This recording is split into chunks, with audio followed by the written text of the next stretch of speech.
भाजप नेते अनिल बोंडेंनी वादग्रस्त विधान केलं आहे। अनिल बोंडे यांनी राहुल गांधींबद्दल हे विधान केलंय।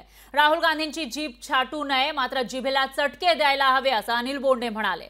संजय गायकवाड यांच्या नंतर आता अनिल बोंडेंनी हे प्रक्षोभक विधान केलं आहे। राहुल गांधींच्या आरक्षणाबाबतचं वक्तव्य धक्कादायक आहे असं बोंडे म्हणाले।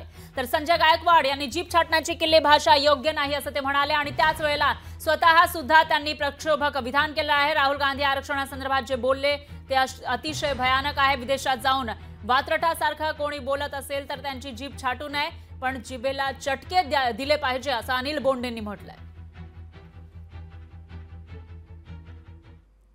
जीभ छाटण्याची भाषा तर योग्य नाहीच आहे, परंतु राहुल गांधी जे आरक्षणाच्या संदर्भात बोलले ते भयानक आहे आणि त्याच्यामुळे असं जर विपरीत कोणी बोलत असेल, परदेशात जाऊन वात्रटासारखं बोलत असेल तर जीभ छाटू नये, पण जिभेला चटके मात्र दिले पाहिजे।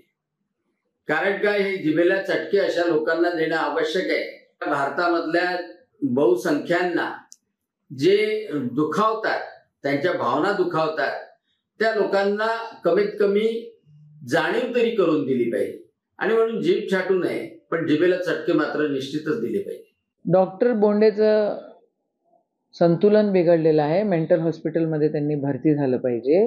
एखादा अडाणी माणूस बोलला तर आपण म्हणू तो अडाणी आहे, हा तर डॉक्टर आहे, बेअक्कल आहे, मूर्ख माणूस आहे, हा याला महाराष्ट्रामध्ये आणि अमरावतीमध्ये दंगल घडवायची आहे म्हणून हे असे वक्तव्य करतोय। तुम्ही जरा खबरदारी राखा देवेंद्रजी, हे तुमचे बुदुकले जरा सांभाळा। तुम्ही फेक नरेटिव्हचे बादशाह आहात आणि तुमचे हे जे कोण चमचे गिमचे आहेत यांना पण तुम्ही सांभाळा। तुम्ही प्रवृत्त करता, महाराष्ट्र तुम्हाला माफ करणार नाही। मूर्ख माणसं आहेत, मूर्ख लोक आहेत। महाराष्ट्राचं संतुलन बिघडवण्याचं काम हे लोक करतायत, यांना अजिबात महाराष्ट्र माफ नाही करणार। लोकशाही मराठी ऐका, पहा, जागरूक रहा।